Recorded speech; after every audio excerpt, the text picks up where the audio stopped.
Welcome back, guys. Today I'm bringing you guys one of my favorite rush strategies with the Iroquois. Let's waste no more time and get into the strategy. This is the deck that we'll be using for the strategy. So the name I've kind of got for the strategy is the Iroquois Archer Rush. Now obviously starting out here, we're prioritizing getting our villagers in queue and getting some treasures at the beginning here. And with the Travis, you want to place a house. Now this is going to come in really important, especially because we're just focusing all on getting our military out as fast as we can and getting those archers out as fast as we can. So as we see here, we're picking up some nice treasures here. We're kind of just taking any treasures we can. Any like wood, food, and XP treasures are ideal, but we'll take any gold treasures we can as well. Make sure you scout out all of your hunts in the area and just keep herding them in, all those kind of normal stuff. But the reason we want to get this first house out here is it's going to save us from having to prioritize our villagers on wood too much, because we do really just want to focus on food and aim for that really fast age up. Obviously, when using this strategy in ranked, you're not always going to be able to choose which maps you get, but you always want to be aiming for those XP treasures just to help you get your shipments out as fast as you can. So if you see any good XP treasures, try to get those. And just for anyone wondering, I've used this strategy about 10 times in ranked and I haven't lost a game with it yet, so I think it's a pretty effective strategy. And out of all the Iroquois build orders that I've done and strategies that I've done with the Iroquois, this one has always been the most effective. Now obviously I'm not a top rank player, so this may not be as good in the top ranks, but certainly for climbing the ranks as an average player like myself, this is a very good strategy, and especially for a beginner, it's super easy as well. Now in terms of what we're doing, we're just making sure that we're constantly having vills coming out of our town hall. Now we're going to aim for 14 vills for the age up, and as soon as we can, we want to send in our 3 vills. And make sure when you're going for those 14 vills, it's including the 3 vills that you are shipping in. And make sure that you're getting all of your hunts herded in towards your town hall. For most maps, you want to aim for about 3 different packs of hunts coming into your town hall. And obviously for this strategy, we are prioritizing food over everything else, so make sure all your villagers are on food until you get that first age up.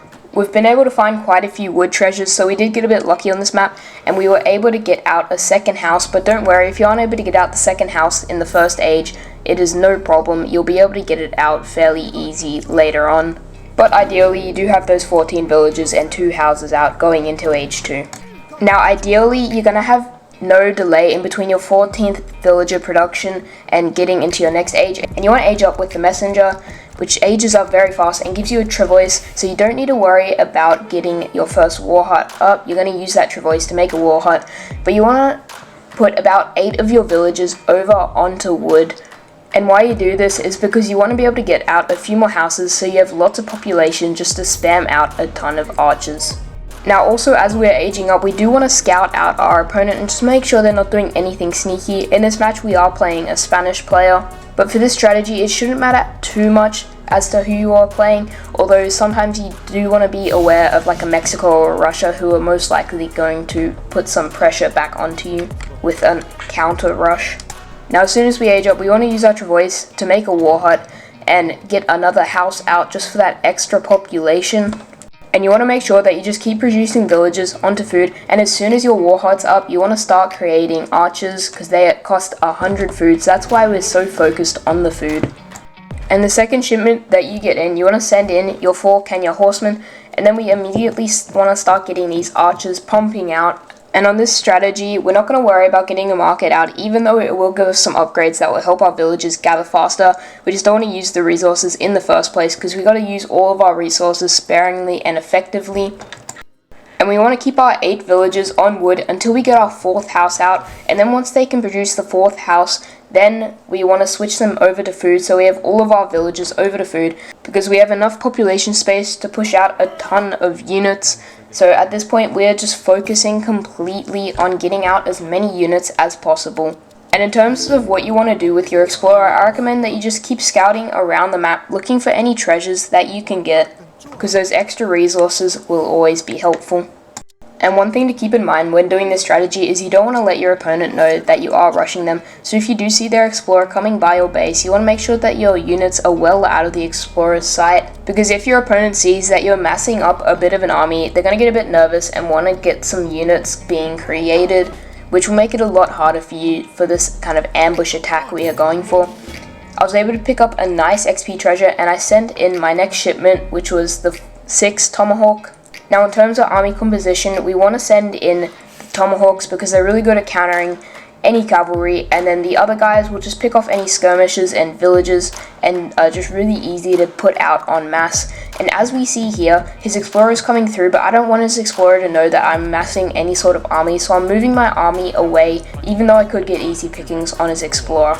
It just all goes towards that kind of ambush attack we are going for. And while producing these archers, you want to also make sure that you are still producing villagers, and there is a constant flow of villagers coming out. Sometimes you will kind of get buffered, but that is okay. And when doing this strategy, you want to aim to be rushing your opponent's base by about the 6-minute mark. And something that's extremely important to the success of this push is that you have your war chief with your army, because it does boost your units. So make sure that you bring your war chief back with your army and push them all up together.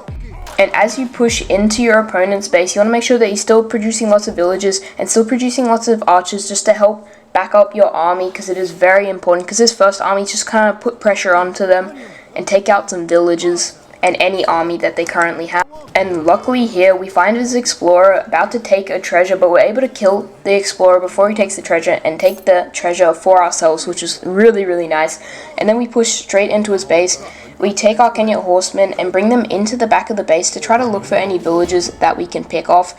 And our other main army we just bring straight into the middle of the base and start sieging the town hall, while we also do get a shipment and we send in the 7 archers. And also, depending on what the opponent's army is looking like, you may want to put a few villagers onto wood and start producing some tomahawks if they do have some sort of cavalry, because the tomahawks will counter it really well. And out the back here we do find a whole ton of villagers on wood, so we send our horsemen to start picking them off while the other guys siege the town hall, because pretty much if you take out the town hall, especially in age 2, your opponent is pretty much done for, because they can't really produce any villagers and you're just going to be able to overtake them quite easily.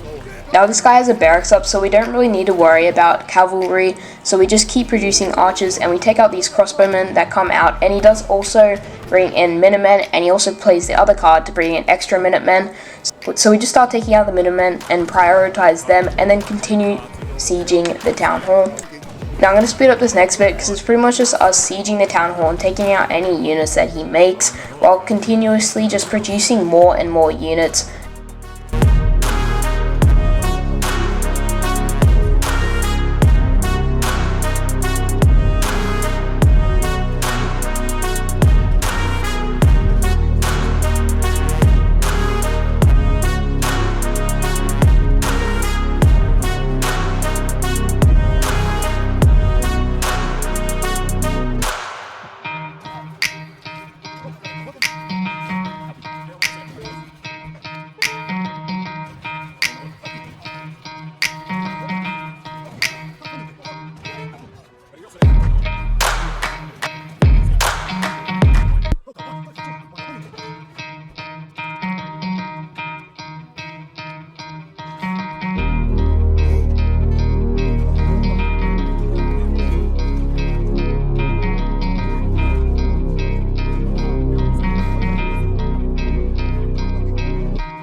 Now we do end up winning this strategy fairly easily, and I think it's a lot to do just kind of with the ambush, because he wasn't really expecting a push, so he didn't have those extra units out early on.